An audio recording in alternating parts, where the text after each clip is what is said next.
안녕하세요, 오키드 디자인입니다. 저희가 이번에는 파주에 위치해 있는 30평대 아파트에 나와 있는데요. 현관 공간부터 보실 건데요. 저희가 현관에는 이전에 많이 해왔던 일괄소등 작업이라던가 벽면의 필름 작업들, 이런 작업들은 다 동일하게 진행을 했습니다. 근데 저희가 이번에 조금 더 특이한 건 이 오른쪽에 신발장 공간들을 보실 수 있는데요. 신발장 같은 경우에 보통 정해져 있는 사이즈 그대로 제작하는 경우가 많습니다. 근데 저희가 이번에는 조금 더 깊은 공간을 확보를 해서 안쪽에 보시면 일반적인 공간보다 좀 더 넓은 공간이 형성되어 있는 걸 볼 수 있습니다.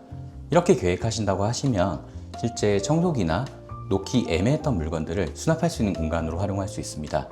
현관 공간에 조금 여유 공간이 있다라고 하시면 캠핑 용품이라던가 잡동사니들을 수납할 수 있게 조금 더 깊게 제작해 보시면 좀 더 활용도를 올릴 수 있습니다.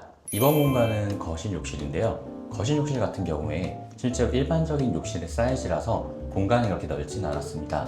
그러다 보니까 저희가 이번에도 조적 파티션은 좀 더 얇게 구성을 했고, 세면대 같은 경우에 사용이 불편하진 않을 정도의 조금 더 작은 사이즈의 세면대를 설치했습니다. 이렇게 하고 나면 안쪽에 샤워 공간이 형성되게 되는데요.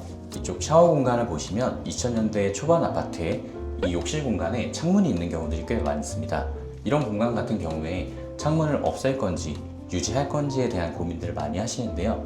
혹시 창문을 유지하신다라고 하시면 보통 결로라던가 곰팡이에 대한 이슈들이 꽤 많기 때문에 보통은 막는 걸 추천드리고 있습니다. 막는다고 하시면 이 벽의 두께들이 꽤 많이 형성되기 때문에 단열 작업으로 벽을 막은 후에 이 앞 공간들은 이런 식으로 선반을 통한 수납 공간으로도 활용할 수 있습니다. 이번에는 거실 공간인데요. 거실 같은 경우에 보통 수납 공간이 부족하거나 이런 경우에 월플렉스를 설치하는 경우들이 많습니다. 근데 저희가 그렇게 월플렉스를 설치했을 때 답답하다라는 의견들이 좀 있었습니다. 저희가 이번에는 그래도 안쪽이 어느 정도 투과돼서 보이면서 이런 식으로 뚫려 있는 간살 형태의 도어를 많이 설치해 봤습니다. 이렇게 도어를 열면 안쪽에는 별도의 용도에 맞는 수납 공간을 제작을 했고, 이 바깥쪽에는 간살 도어가 있기 때문에 어느 정도 프라이버시를 지켜주면서 각도에 따라서 안쪽에 있는 물건이 보이거나 안 보이거나 이런 재미있는 효과도 줄 수 있습니다. 저희가 안쪽에 보시면 저희 고객님 같은 경우에는 실제 사운드바라던가 CD, LP 이런 것들을 보관할 예정이기 때문에 그에 맞게 공간들은 구성해 놨습니다. 또 이런 공간을 구성할 때 위쪽에 간접 조명이나 이런 조명들을 설치해주면 저녁이나 어두울 때 보셨을 때 좀 더 깊은 공간감을 느낄 수 있습니다. 거실창 구간인데요. 거실창 같은 경우에는 저희가 앞쪽에 휴지형 간살 형태의 도어를 설치했습니다. 이 도어 후면에는 한지 아크릴을 붙였기 때문에 외부에서 들어온 채광도 어느 정도 확보는 해주면서 프라이버시를 보호하는 역할을 해주게 됩니다. 이 형태를 설치함으로써 집에 들어왔을 때 좀 더 한국적인 느낌이 날 수 있습니다. 외부에 대한 조망이 필요하신 경우에는 이렇게 문을 열게 되면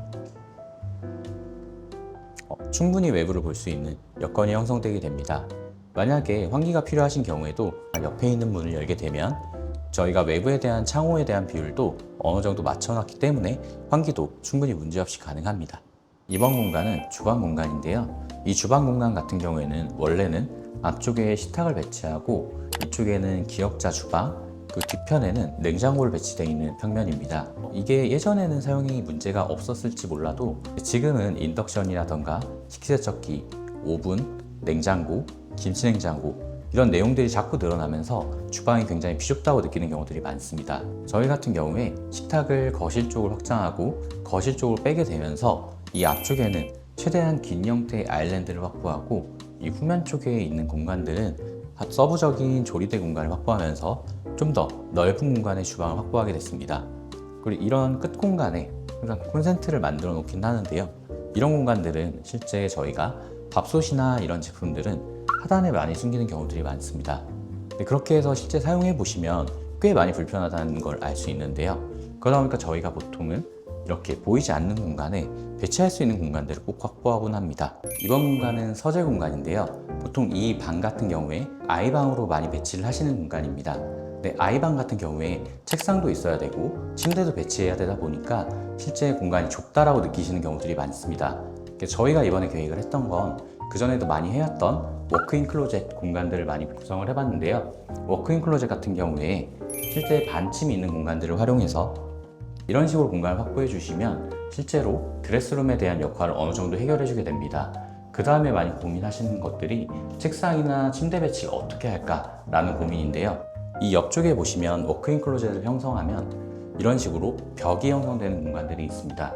그럼 이 벽면의 길이를 정하는 기준은 책상을 어떻게 배치할 건지, 침대를 어떻게 배치할 건지에 따라서 이 벽면의 길이를 정하고 워크인 클로젯 출입문의 위치를 정하게 됩니다. 이렇게 배치를 하시면 침대와 책상 공간들이 좀 더 효율적으로 배치가 될 수 있기 때문에 앞에 출입문을 기준으로 동선 공간들을 좀 더 효율적으로 형성할 수 있습니다. 이번 공간은 침실 공간인데요. 저희가 침실 공간을 선정을 할 때 안방만큼 큰 공간은 필요하지 않았고 정말 주무실 수 있는 공간 정도가 필요했습니다. 그 전체 공간 중에 중간방 사이즈 공간을 선정을 했고요. 이 안쪽의 공간을 보시면 킹 사이즈 침대를 놓더라도 이 좌우측에 협탁을 배치하고 침대 헤드까지 배치할 수 있는 그런 공간까지 확보가 되었습니다. 보통 이렇게 침대 헤드를 제작하는 경우들이 있는데요. 침대 헤드를 제작한다라고 하시면 이런 형태로 업라이트 형태의 조명을 설치하시는 게 좋습니다. 이렇게 업라이트 형태의 조명을 설치하셔야 침대에 누웠을 때 눈부심이라던가 불편한 항목들이 생기지 않게 됩니다. 보통 침대에 누웠을 때 스위치를 다시 키려고 할 수는 없기 때문에 이 옆쪽에 양쪽에서 사용 가능한 이런 형태의 스위치를 설치해 주시는 게 좋습니다. 침대 헤드를 제작할 때 또 하나의 필요한 내용들은 핸드폰을 올려놓거나 수면 안대나 이런 공간들을 수납할 수 있는 별도로 서랍으로 구성을 해두시면 좀 더 수면하실 때 편안하게 사용할 수 있습니다. 이번에는 안방 공간인데요. 안방 공간 같은 경우에는 저희가 작업실로 사용할 예정이기 때문에 후면에 붙박이장 정도 설치를 하고 그 외에는 아무 작업도 하지 않고 최대한 넓은 공간을 확보하는 걸로 작업을 진행했습니다. 안방 욕실 공간인데요. 안방 욕실 같은 경우에 보통 2000년대 초반에 유행했던 평면들이 있습니다. 보통 이 옆쪽에 원래 저희도 출입문이 있었고 여길 들어가게 되면 드레스룸이나 파우더 공간으로 사용하게 되어 있었고요. 이 옆쪽에는 샤워 공간과 변기 공간으로 구성되어 있었습니다. 근데 그런 평면들이 실제로 사용성이 떨어지다 보니까 결국은 창고 공간으로 전락해버리는 경우들이 많았었는데요. 저희가 이번에 진행을 한 건 욕실 공간을 그 공간까지 전체 확장을 진행을 하고 출입문 자체를 이쪽으로 옮기는 작업을 진행했습니다. 그래서 이 공간을 들어가시면 세면대와 변기 공간을 확보해서 가장 사용했을 때 쾌적한 공간을 만들었고요. 이 안쪽 공간에는 대로 보시면 기존의 파우더 공간이었던 공간이었기 때문에 꽤 넓은 공간을 샤워 공간을 활용할 수 있습니다. 꽤 넓은 공간이 샤워 공간이 되다 보니까 당연하게도 조적 파티션도 원래 두께대로 형성이 가능해졌고 이 조적 파티션을 형성하면서 얇게 만들었을 때는 만들 수 없었던 알코브 선반들을 형성하게 됐습니다. 이 앞에 공간도 꽤 여유가 있기 때문에 이 앞쪽에도 젠다이 공간을 형성해서 앞쪽과 옆쪽 두 군데 다 수납을 할 수 있는 공간들을 확보해 놨습니다. 이렇게 하시면 샤워 공간 자체도 꽤 넓게 확보가 되기 때문에 밖으로 물이 튀거나 이런 현상들이 현저하게 줄어들게 됩니다. 이렇게 사용하신다고 하시면 원래 앞쪽에 있던 욕실 공간은 건식 공간으로 사용할 수 있도록 계획할 수 있습니다.